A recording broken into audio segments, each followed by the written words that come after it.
So we're talking about conceptual definition, but as it turns out, I'm going to go over both conceptual and operational because they're closely linked. So what is a conceptual definition of a dependent variable? We're not going to pay attention to the independent variables here, but just the dependent variable that's being measured in a research study. I'm going to begin with 3 just examples of the sort that we think of, and then we're going to go into a paper and take a look at it in a bigger example. So to summarize, conceptual definitions are definitions of the behavior, attitude, or emotion of interest in common language that is easy to understand. And so they represent the common understanding of a construct. They may or may not be defined in a journal article. It depends on how nuanced the construct is. They're broader than the operational definition. It's like the big idea of interest. And you might think of it as your answer to the question, what do you mean by blank? And I mean your very precise, specific answer to the question. Not your operationalized answer, but your very clear answer to the question, in the way that I included both the physiological, the behavioral, the emotional description of the construct of interest. Operational definitions depict the tools to be used to measure the broad construct defined above. So they are proxy measures for constructs because we can't measure them precisely. There might be several tools that are going to be used to measure this broad construct. That would be a triangulated approach, and an example is using, in my examples, to measure the relationship using both the self-report and that analysis of the conversation. And they will never be able to measure all the breadth and nuance of the conceptual definition. It's just like a way to dip in a metaphorical thermometer and get at least a sense of what that construct can be measured as or how it can be quantified here. So first, let's go through an example. Let's imagine that we want to measure math anxiety. And so we begin with a conceptual definition of math anxiety. And so I just wrote this. If I were going to measure this, this is how I would define it. I think it means a physiological response. I give examples: accelerated heart rate, perspiration, other signs of sympathetic nervous activation, experienced by some individuals in response to math-based classroom situations and resulting in reduced performance in math class. So this is what I have in mind if I say math anxiety. It's a big kind of construct. It has a physiological, a psychological, and a performance-based component, but yours may or may not have that. It depends on what you're measuring. But I think anyone who reads this is going to know what I'm talking about, math anxiety. They'll be able to relate to it. But now I have a problem. This is a psychological construct, which is, it's just a concept in our own minds. We don't have a clear tool to measure it, so we operationalize it. We figure out some proxy measures for math anxiety. How could we measure this construct? And so I've decided, well, I'll measure it through, number 1, heart rate before and during exposure to math test questions. That's a physiological measure. Skin conductance as a measure of arousal before and during exposure to math test questions. So there's another physiological measure. And then I'm going to have a self-report measure, scores on the modified abbreviated math anxiety scale. I've included the citation here, and so you'll notice in the in-text citation, I just include the author's name. This et al. Is it's an abbreviation for et alia, which means and others. And of course, the year is how we cite in APA style. That's what you will need to do. And then I put the full reference at the bottom.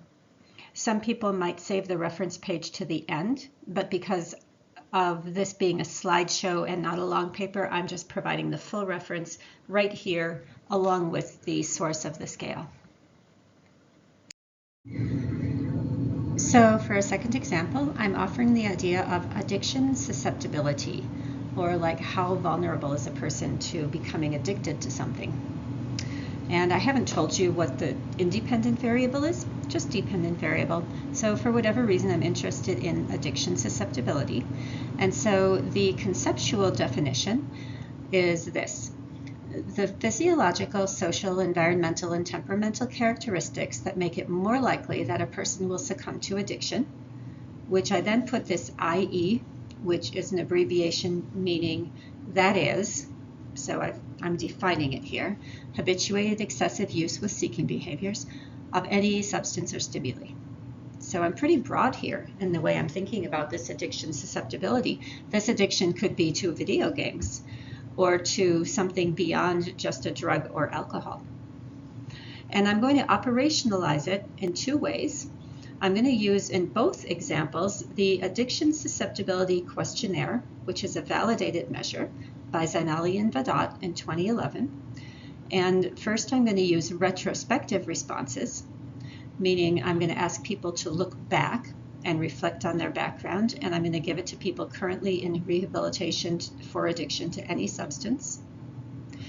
The second way is I'm going to measure it prospectively, and so I'm going to give it to a number of high school freshmen and see if it predicts addiction levels 5 years later. And you'll notice I put here for the proper APA citation to the last names only, no initials, of both authors, and I did this because there were only 2 authors, and then comma and then the year. And down here is the full citation. You'll see this is always structured in APA style with the last name of the first author and then their initial.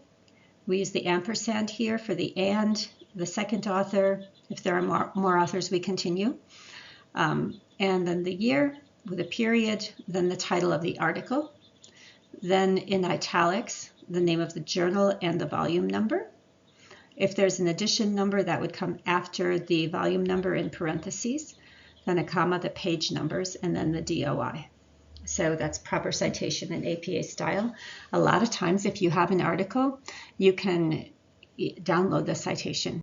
You should look at it and make sure it's current, but you can download the citation. Let's do one more. In this example, the variable is relationship satisfaction. And so imagine again, this is just the dependent variable. I have something in mind that maybe I think will impact relationship satisfaction, but I'm not telling you about it here.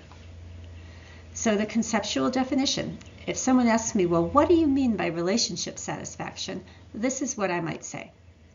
The extent to which individuals feel content and confident in an intimate, and then I define intimate, i.e. trusting and vulnerable, committed, i.e. intention of life partnership, cohabiting, i.e. they share a home, romantic, for example, includes sexual intimacy, relationship. And if I take out all these parentheses, it reads, the extent to which individuals feel content and confident in an intimate, committed, cohabiting, romantic relationship.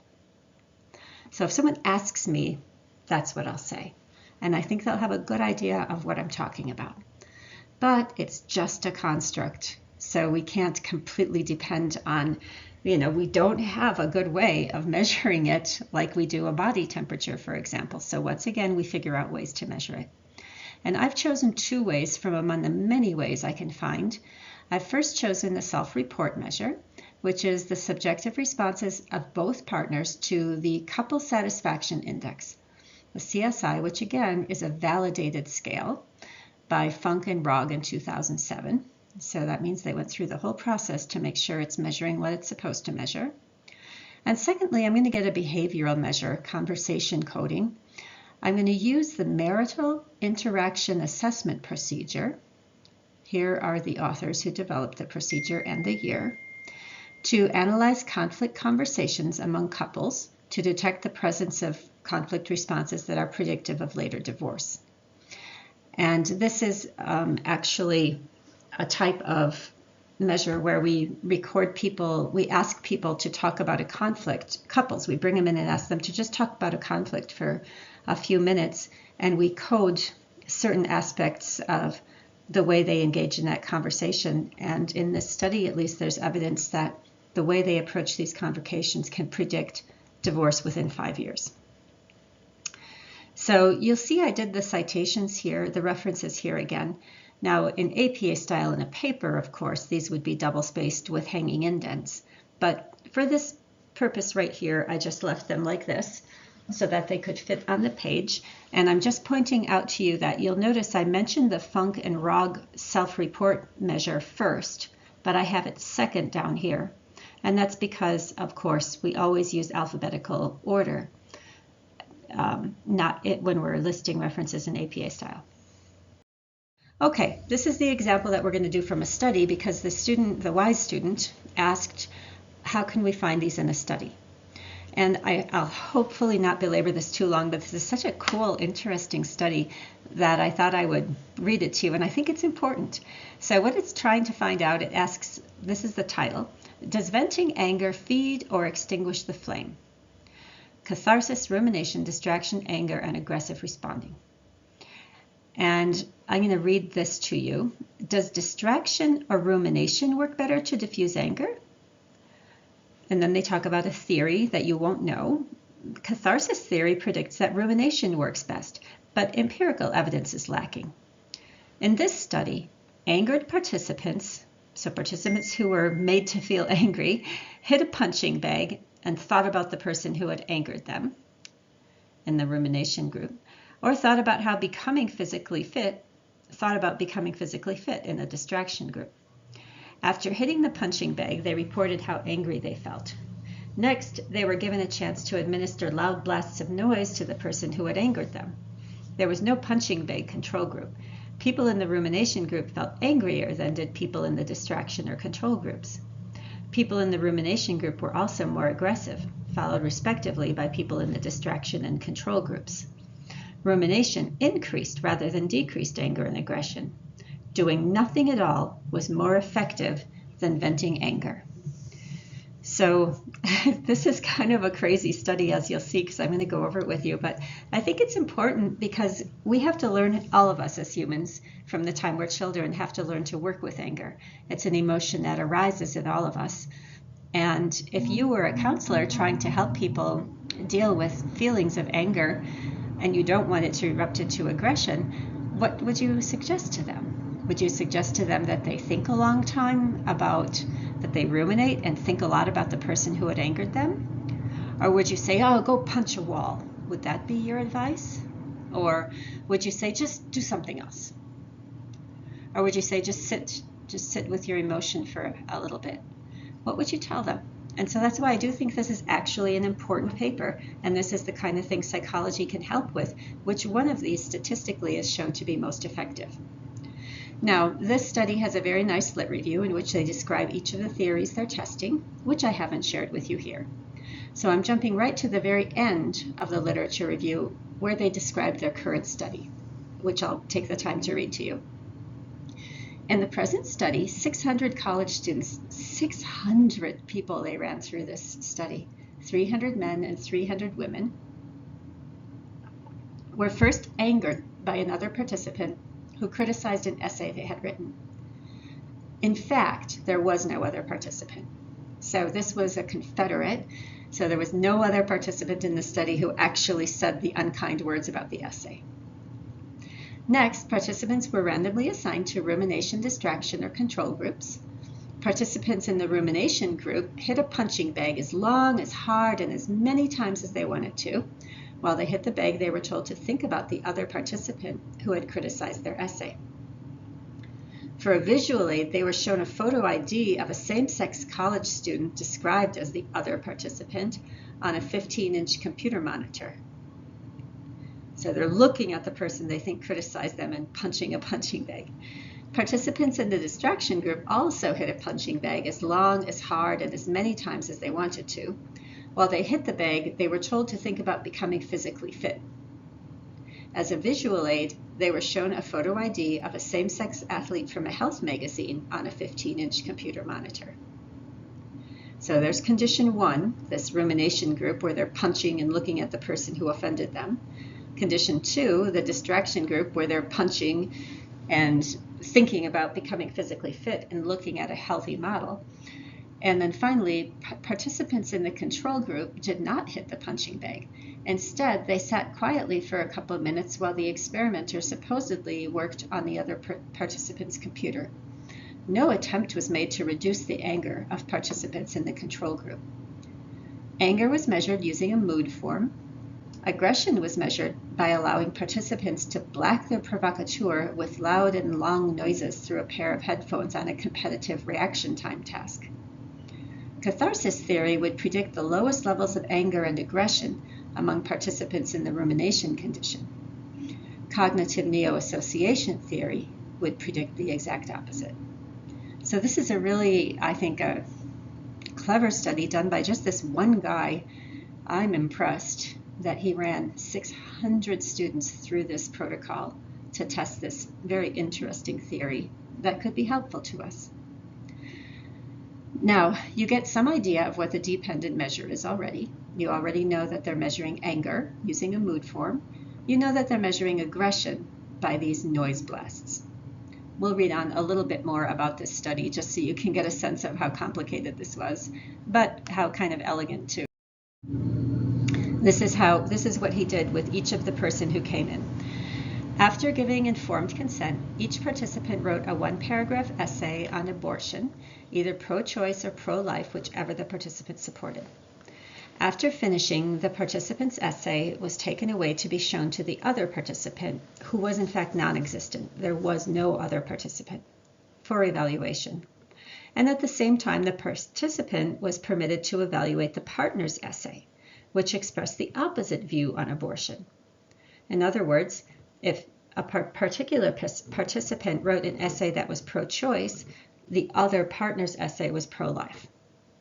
So they picked a topic that people feel emotional about, and because people already feel emotional about this issue, then this is more likely to provoke anger in whatever response they get.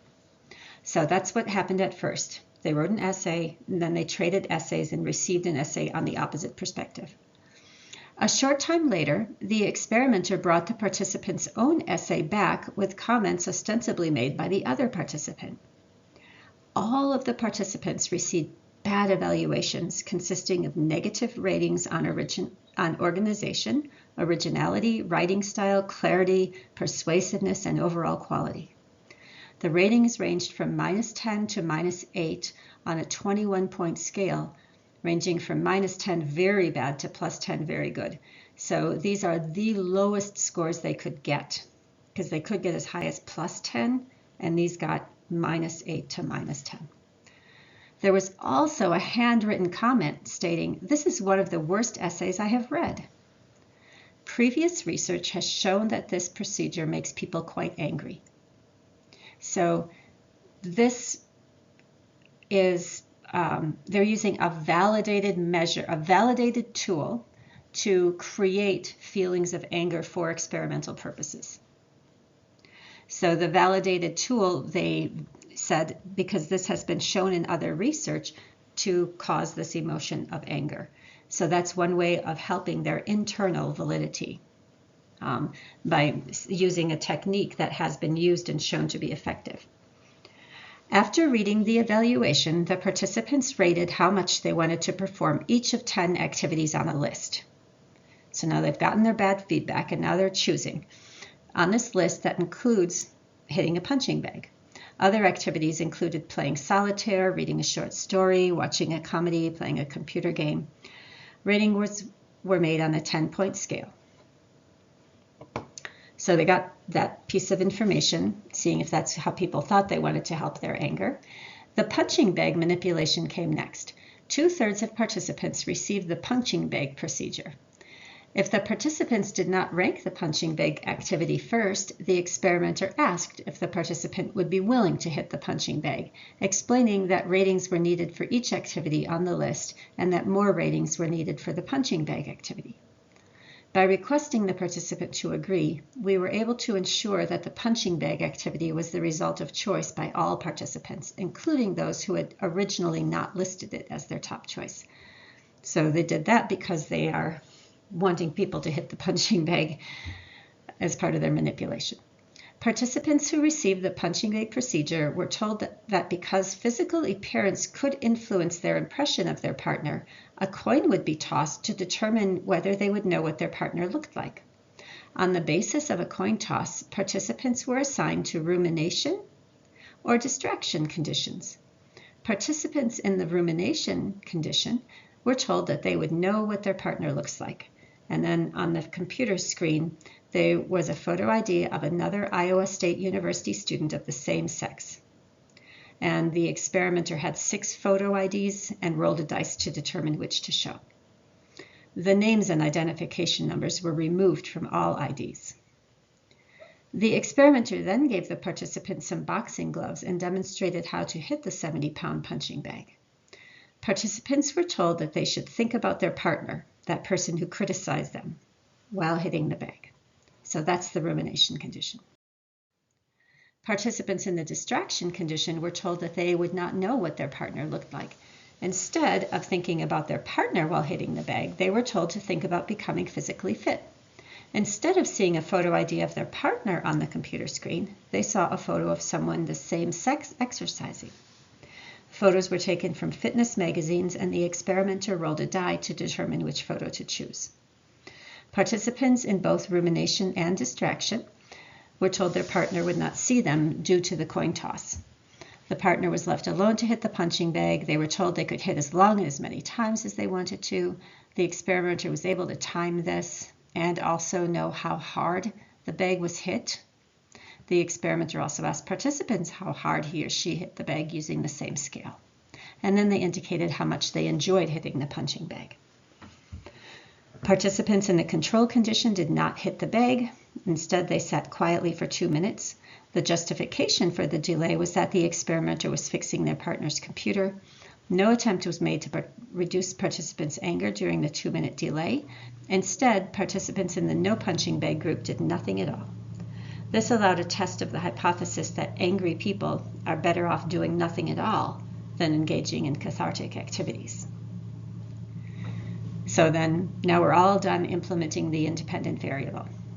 We've now given all 3 of the conditions, and so now next we step up to measure responses.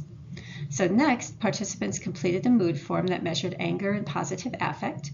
The anger measure consisted of 15 adjectives from the hostility subscale of the multiple affect adjective checklist. And we can continue on here. They have now the measures of anger based on these 2 scales.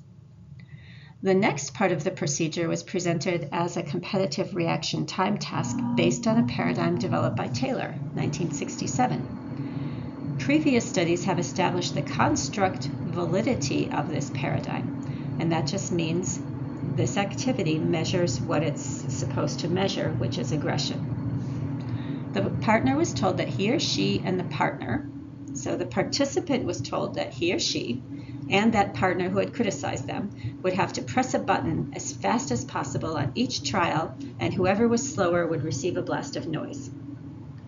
The participant was permitted to set in advance the intensity of the noise that the other person would receive, between level 1 very quiet to level 10 very loud. A non-aggressive no noise setting was also offered. In addition to deciding the intensity, the winner decided the duration of the loser's suffering, because that depended on how long the winner held the button down. In effect, each participant controlled a weapon that could be used to blast the other person if the participant won the competition to react faster. The reaction time consisted of 25 trials. After the initial no provocation trial, the remaining 24 trials were divided into 3 blocks with 8 trials in each block. By trials, they mean the number of times this little button pushing game was played and the blast of noise could be delivered. Within each block of trials, the other participant, the fake participant, who criticized the individual, set random noise levels at the moderate level and random noise durations. Some were longer, some were shorter. The participant heard noise on half of the trials within each block, randomly determined. A computer controlled the events in the reaction time and recorded the noise levels and noise durations the participant set for the other person. The white noise was delivered through, and then they described the headphones. And then they did a technique called counterbalancing. Half the participants completed the mood form first, followed by the noise blasting task. The other half of the participants completed the competitive reaction time first, followed by the mood checklist. This was done because they wanted to make sure that people who did the mood form first, that mood report didn't affect how hard they blasted the other person. A full oral debriefing followed because none of the participants expressed any suspicion. All 600 were included in the data analysis. So that is the method. This is one of the more complicated methods, but it's also very creative, so I wanted to share it with you. So let's tease this study apart a little bit. Once again, I'm not talking at all about the independent variable, about those conditions, the rumination with the punching bag, the distraction with the punching bag, or the control group in which there was no intervention at all with the anger. So all we're looking at is the dependent variable, what they're measuring. And there were two dependent variables, anger and aggression. So the first one is anger. Now, I looked back in this paper, and I didn't see anywhere in the paper a definition of anger. And so I inferred from the way they were describing the research and from common knowledge of what anger is, I wrote a conceptual definition. So conceptual definition of anger, this is what I wrote: the extent of an individual's physiological response, like flushing, heart rate increase, muscles tightening, to a provocative situation with or without conscious awareness that the emotion is anger. Now, if the dependent variable is at all nuanced, the researcher will define it. But in the case of something like anger, which is a fairly commonly known emotional experience, we don't have a specific definition in the paper that we search for. And so this is what I inferred that made sense. I could think of physiological responses as being the first thing. I could say that it had to be triggered by a situation, and that the person might recognize their physiological changes as anger, or they might not. Not everyone is self-aware in terms of identifying emotions as they arise. Then I looked at how they operationalized it, and they measured it in two ways, both self-report. They didn't have any physiological measures.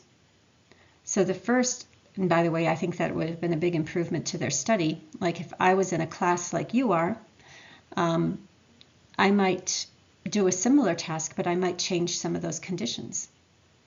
I might measure anger physiologically, for one thing, and I might add a rumination condition that didn't involve the punching bag, just thinking about the person. So I might modify that study, and then I could work that whole proposal up, and I'd have my final project for the class done. So self-report one, they use subjective responses to the hostility scale of the revised multiple affect adjective checklist. And self-report two, responses to the positive affect subscale of the positive and negative affect schedule. So that's how they measured anger. And then the second variable is aggression. And they measured, first off, once again, they did not define it, so I'm defining it. And you have the right to do this. If you look carefully and you don't see that, and it's a basic concept and you don't see that the authors defined it anywhere, then you too can just write it. So aggression is the extent of an individual's behavioral response to provocative stimuli characterized by verbal or physical action against a perceived offender. So aggression. So that's how I defined it. This is a common way that we think about it. The operational definition they did by the competitive reaction time test, which you already know about. A couple things I'll point out there. It says participants were paired on a task in which he and the partner would, and now I quote them directly, have to press a button as fast as possible on each trial, and whoever was slower would receive a blast of noise. The only reason to quote directly is if it really just seems like there aren't a lot of alternative ways to explain it. And so I wanted to include this here just to demonstrate how this is done. And in parentheses, after a direct quote, you always put the author's name and the year. This is 2002, and then the page number, page 728. And so just so you see that as a way it's done. And then I continue to describe each participant could set the noise level to level 1 very soft or level 2 very loud.